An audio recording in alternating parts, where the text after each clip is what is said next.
ნახე რაც დააკვირდი, როცა გრილა, მოსვენებულ მდგომარეობაში ყოფი ადამიანის კანი დღე-ღამეში გამოყოფს 9 ლიტრი მოცულობის ოფს.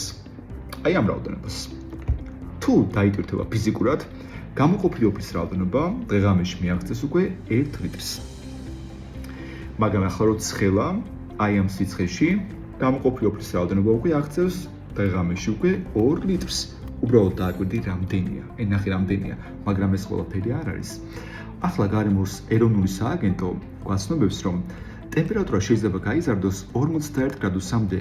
ეს იმას ნიშნავს, რომ თუ ასეთ პირობებში დაიტვირთებით ფიზიკურად, გამოყოფილი ოფლის რაოდენობა და თავისთავად კანის გზით დაკარგული სითხის მოცულობა დღე-ღამეში შეიძლება უკვე აღწევდეს 3 litrს და უფრო მეც.